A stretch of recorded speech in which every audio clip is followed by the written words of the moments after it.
예, 정청래의 처절한 살아남기. 갑자기 어제 제가 그 내용을 말씀드렸죠. 이 정권은 짧다. 국민은 영원하고 정권을 짧다. 정권을 짧다. 이것은 주로 이제 야당에서 살아있는 권력을 향해서 이야기할 때 정권은 짧다. 국민을 위해서 일해야지. 왜 그렇게 권력 행포를 부리느냐. 이럴 때 야당에서 정권을 향해서 하는 이야기죠. 그걸 정청래가 했습니다. 누가 봐도 이재명에게 직격탄을 날린 것이죠.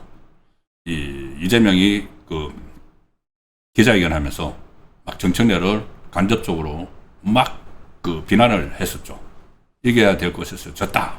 자기가 픽을 했던 뭐 정원호, 하정우, 김용남 전부 다 지고 하니까는 막 분풀이를 정청래에게 하니까 정청래가 그 다음날 이재명 외국 가는데 출장 가는데 나가지도 않았죠.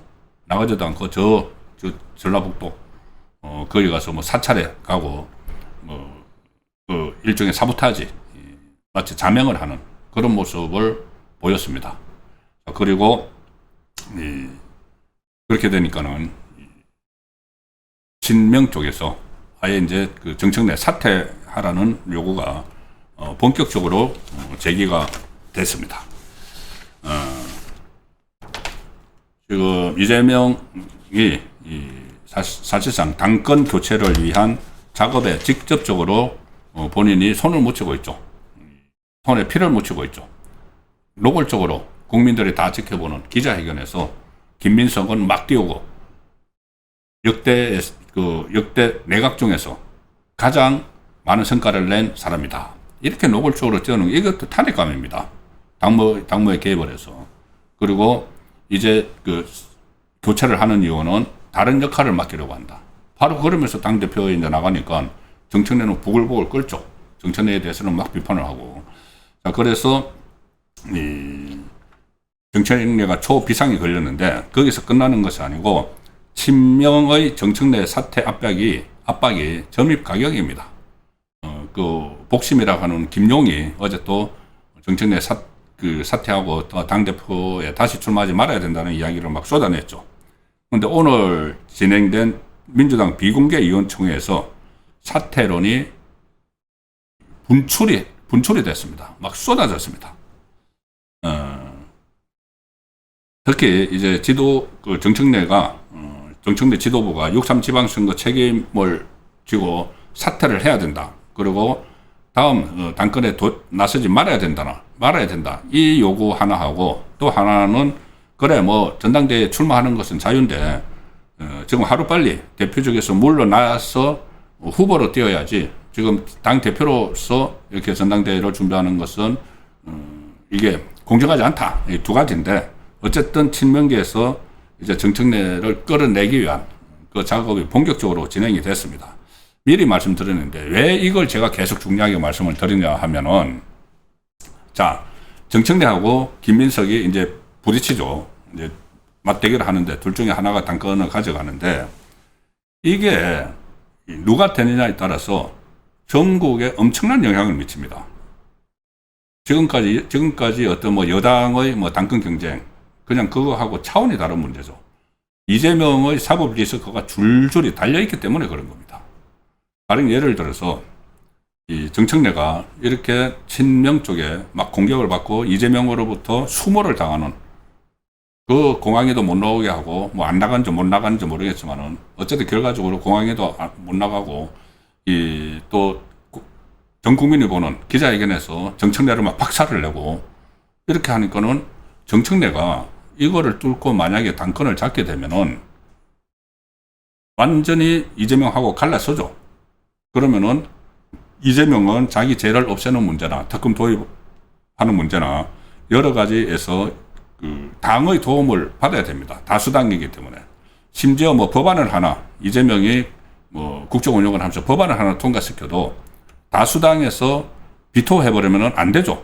그 전에 뭐 했던 것들 뭐 여러 가지 법안들 노란봉투법이나 뭐 이렇게 이재명이 편해서 막 만든 법들 그거를 여당이 안 해주면 못하는 거죠. 근데 정청래가 딱 잡으면은 그거 전부 다 안 합니다. 그리고 특히 이재명의 이 죄를 털어내기 위한 그 관련 법안들, 이런 것들은 뭐 모임이나 무슨 뭐 이런 거 일절 안 하죠. 다 끊어버리죠. 그리고 아예 정권의 말을 안 듣습니다. 이제 그때부터는 본인들이 뭐 친명계도 자기 우군이고 김어준 쪽도 있고 하니까 그대로 마이웨이를 하면은 이재명은 그냥 이 식물 정권이 됩니다. 식물 정권이 되고 바로 레임덕이 찾아오는 것이고 재판 재개 움직임까지 막 일어날 수가 있습니다. 만약에 정청래가 되면은 이 상황에서 정청래하고 거의 양쪽이 앙숙이 되고 있는 이 상황에서 반면에 이 김민석이 되면은 김민석이 일단은 뭐 하겠죠. 그 공소취소 특검도 처리해주고 막 하니까 이제 이재명이 김민석을 계속 노골적으로 이제 미는 그런 상황입니다. 그래서 김민석이 되면은 어떻게 보면은 이재명의 죄를 없애는 게 이제 일사천리로 쫙 갈 수도 있고 김민석도 자기 욕심이 있으니까 거기에서 뭐 제동을 걸 수도 있지만은 일단은 정청래보다는 김민석이 당권을 잡으면은 이재명의 공소취소도 하고 막 죄도 털어내고 또 뭐 희한한 법안들도 통과시키고 할 가능성이 있습니다. 자, 그런데 정청래가 지금은 혼자 같지만은 그 뒤에 김어준이 있고 문재인 세력이 있기 때문에 승부가 어떻게 날지 모릅니다. 그런데 일단 이재명의 독선 독주를 멈추고 그 이재명이 받아야 하는 재판들, 처벌들, 죄를 없애지 못하도록 하는 것, 그런 것을 하기 위해서는 정청래를 응원을 해야 되는 이런 상황이 생기는 겁니다. 자, 정청래 정말 밉상이고 정말 일거수일투족이 그 우파 진영에서는 거부감을 느끼는 그런 인물인데 어쨌든 그 이재명이 자기 죄를 다 털어내지 못하는 그 상황까지 가려면은 정청래가 당권을 잡는 게 우리나라를 위해서도 더 좋은 것이죠. 사법체계 다 무너뜨리면서 자기 재판 다 없애는 그 행위를 못하도록 할 수가 있기 때문에. 자, 근데 어쨌든 오늘도 정청래 몰아내기 위해서 오늘 최고위원회의나 위원총회에서 정청래를 성토하는 발언들을 쏟아졌는데 그거를 다 뭐 소개드릴 필요는 없을 것 같고, 자, 친청계가 그 와중에 친청계 정청래 쪽에서도 좀 정청래를 손절하는 그런 움직임도 보이기 시작을 하고 있습니다. 지금 재빨리 이제 눈치를 봐서 이게 이번에 당 대표가 되는 사람이 그 다음 총선에 공천권을 집니다. 공천권을 지니까는 현역 국회의원들은 민감하죠. 현역 국회의원들뿐이 아니고 이 국회 배지를 다 바라보려고 하는 사람들도 민감하죠. 그런데 벌써 이재명이 정청래를 손절하기 시작하니까 눈치를 딱 보다가 갑자기 정청래를 손절을 하는 사람들이 많이 나오고 있다. 이게 여의도 정가에서 막 오늘 화제가 됐습니다. 가령 예를 들어서 좌파 패널들 방송에 나가서 뭐 평론이랍시고 하는 사람들, 그 사람들이 갑자기 이제 이재명하고 정청래가 대립각을 세우고 이재명이 정청래를 내치려고 하니까 거의 다 그동안 정청래 쪽에서 막 정청래 입장에 서서 막 이야기하던 사람들이 막 정청래를 비판하기 시작을 하는 이런 상황이 지금 나타나고 있습니다. 이 대세가 이제 이재명 쪽이 아직은 집권 1년밖에 안 됐으니까 힘이 있다고 생각을 하는 거죠. 그 정치권에 있던 사람들이니까 이재명이 여러 가지 수단을 쓸 수 있다. 정청래를 내치는데 정권을 가지고 있으니까, 권력이 있으니까. 그래서 이재명 쪽에 줄을 서는, 가령 어제 제가 소개드렸지만은 친정청래계로 꼽히는 최민희가 어제 방송에 나가서 나 친청계 아니야, 친정청래 아니야, 나는 극명계야, 극명, 무조건 친명 중에서도 극단적인 친명계야, 이런 식으로 하는 사람들이 지금 속출하고 있다는 겁니다. 그런데 정청래가 그렇게 만만한 사람은 아니죠. 그래서 그 뒤에 또 김어준 세력, 문재인 세력이 있기 때문에 이 승부는 어떻게 날지 지켜봐야 되는 이 상황인데, 그런데 정청래가 일단은 이 꼬리를 완전히 내립니다. 왜? 완전히 이게 각을 세워가지고는, 이재명 쪽하고 각을 세워가지고는 제가 말씀드린 대로 이 권력이 가지고 있는 수단들이 많습니다. 과거에 이제 요새는 모르겠지만은 과거에 무슨 뭐 뒷조사를 한다든가 뭐 세무조사를 한다든가 이런 거 뭐 다 과거에는 그런 일이 있었죠. 권력을 갖고 있는 사람 쪽에서.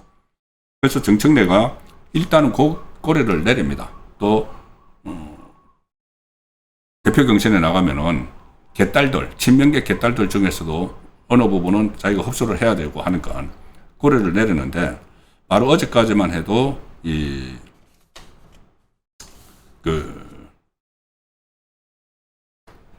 권력은 짧다, 정권은 짧다, 이런 식으로 하면서 일종의 경고를 하는 것처럼 했는데, 오늘 갑자기 이런 말을 합니다. 예, 강원 일보 기사로 소개를 드리겠습니다. 정청래가 대한민국은 이재명 보유국이다. 이재명은 세계적인 지도자다. 이렇게 꼬리를 내립니다. 오늘 의원총회에서 무슨 이재명이 과거에 했던 말들 쭉 하고 마치 어록을 읊는 것처럼 결국 정치는 정치는 하는 것 같지만 국민이 한다 어쩌고 저쩌고 하면서 이런 말들은 전부 다 이재명이 했던 말들이다 이러면서 지방선거에 대해 어제 저는 이재명의 평가와 인식에 공감한다고 말씀드렸다. 형식적으로는 그렇게 하고 나중에는 정권은 짧다 경고를 했죠. 그냥 뒷부분을 쑥 빼고, 그리고 똘똘 뭉쳐서 이재명 정부를 성공시키자 이런 이야기를 하다가, 대한민국은 이 대통령 보유국이라고 할 정도로 전 세계에서 주목하는 세계적인 지도자다. 세계적인 지도자다. 좀 낯간지럽지 않을까 이러면은. 그래서 이것은 일단은 자, 전당대회가 있으니까 고개를 숙이지만은 전당대회 끝나면 두고 보자는 이야기입니다. 전당대회 끝나면 두고 보자. 자, 그래서 제가 말씀드렸다시피 전대 결과에 따라서 이재명이 레임덕 상태에 빠지느냐, 아니면 진짜 공소치수를 하기 위해서 만차 제쳐놓고 막 뛰어들어서 또 이 혼란스럽게 만드느냐, 그것이 갈림길이 되기 때문에 좌파 진영의 내전, 당대표 경선을 예의주시하는, 그럴 예의주시할 필요성이 있다는 말씀을 다시 한번 드리겠습니다.